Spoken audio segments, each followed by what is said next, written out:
Welcome back to Lessons in 10 Minutes, help you with literature, learning, life, and leisure. I'm Dr. PK, here to advocate for both using AI and using your brain at the same time. Yes, they can and definitely need to go hand in hand. Human first, AI next. When you look at this video, you'll probably see portions of how I collaborated with AI. The main theme is, quote, "As we upgrade our tools, let's not downgrade our thinking." This is also one of the videos in the series, AI Driver's License, Mastering Your Human Skills with Deep Practice.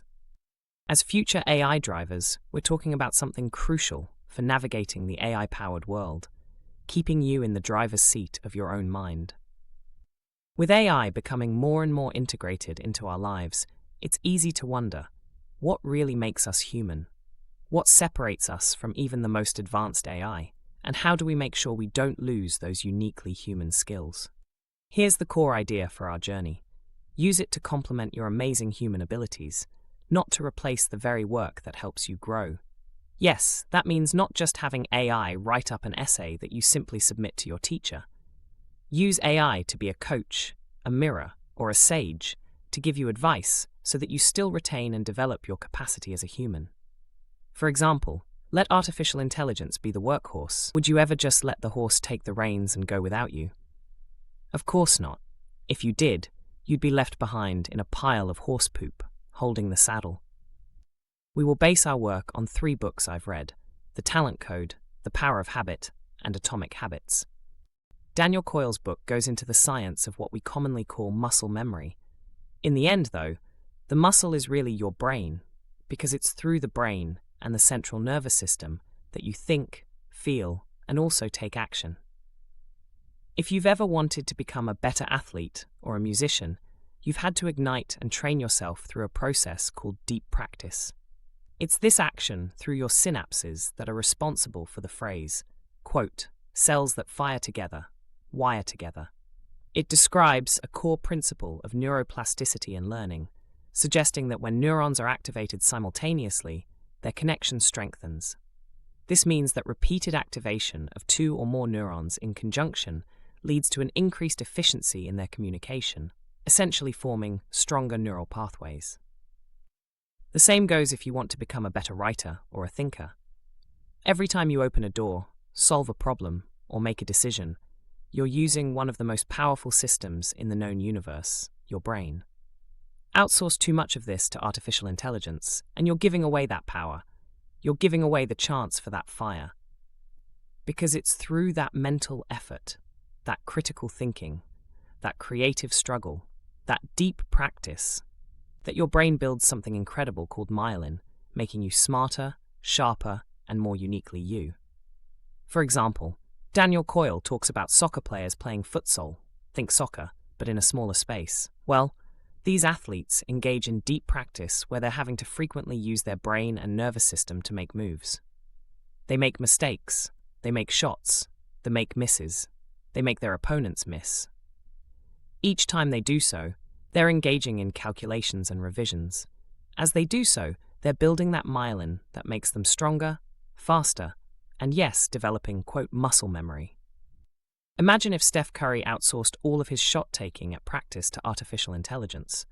Would he be the world's greatest shooter today? No.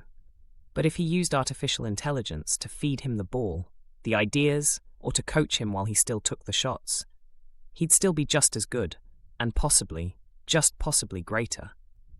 But his brain still needs to do the firing. He still needs to fire those shots. He needs to take action. As an athlete, an engineer, a health nut, a student, you can use AI to feed you the ideas. Have it be your coach, but you still have to cook the meal. You still have to lift the weight. You should still write that paper. When we look for words in our writing and delete ideas and add new ones, we are engaging in that deep practice. We are building that myelin, that muscle memory, that quick thinking. Not to be mean, but if you don't want someone to think you're slow, you need to keep deep thinking. Remember that cells that fire together, wire together. You'll become more efficient. You'll become quicker. Use AI to coach you, but keep making the decisions. Keep developing your critical thinking. Ask questions of AI. Make it work for you. Don't let it replace you. And always think before you prompt. Read the response. Question the AI chatbot. Think after you prompt. For example, if you're prompting for help, you need to consider what kind of help you want. That's a lot different than just asking artificial intelligence to do the work for you. That would be like Curry asking for Steve Kerr, who used to be a great shooter on Jordan's teams, to take the shot for him. Think of it like watching an exercise video, or even a dance video. It's one thing to watch and have the tool do all of the work. It's a whole other thing to try to take action on what you're seeing. Strong minds, like strong bodies, are built through resistance, not convenience. Yes, the chatbot can make you more efficient, but you need to ask yourself if it's making you a more effective thinker, feeler, or doer. As we upgrade our tools, let's not downgrade our thinking. The talent code might tell us, we built the machine to think fast, but we must still think deeply.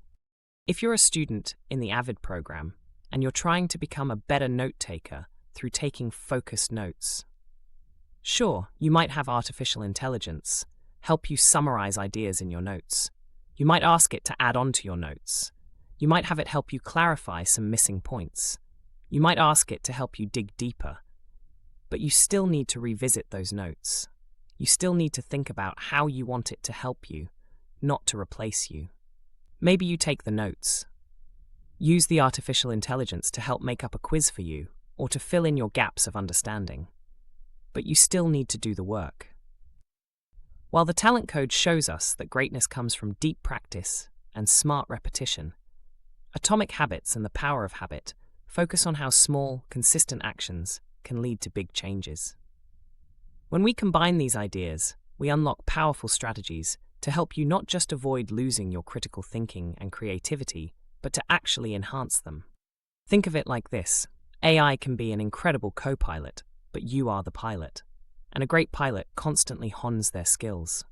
One of the biggest takeaways from Charles Duhigg's The Power of Habit teaches us about the habit loop: cue, routine, reward.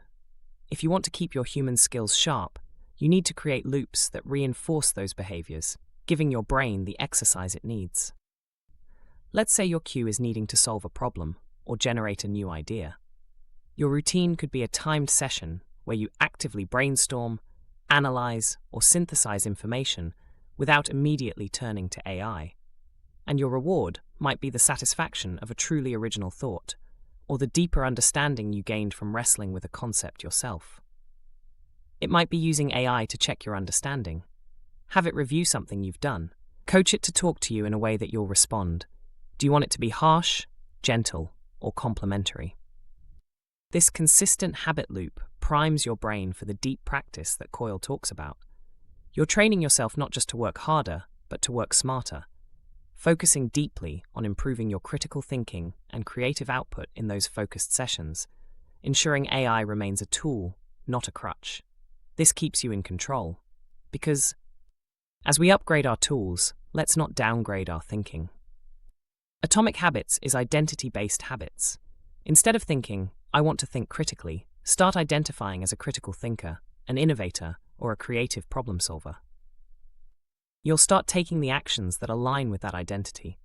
Ask yourself, what does a truly human innovator do in the age of AI? And then build those habits to match that identity.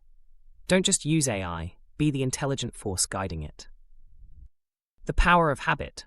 Charles Duhigg introduces the idea of keystone habits, which are habits that have a ripple effect on other areas of your life.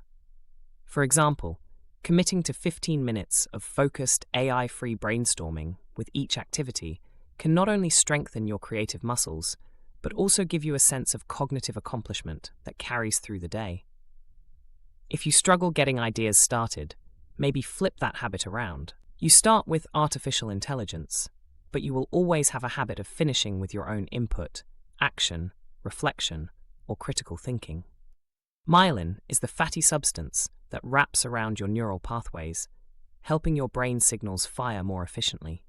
Essentially, you're literally rewiring your brain to work faster and better, making your critical thinking, problem-solving, and creative abilities more robust every time you practice.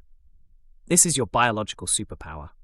Atomic Habits talks about not giving up when you hit the plateau of latent potential. That frustrating period where you don't see immediate results.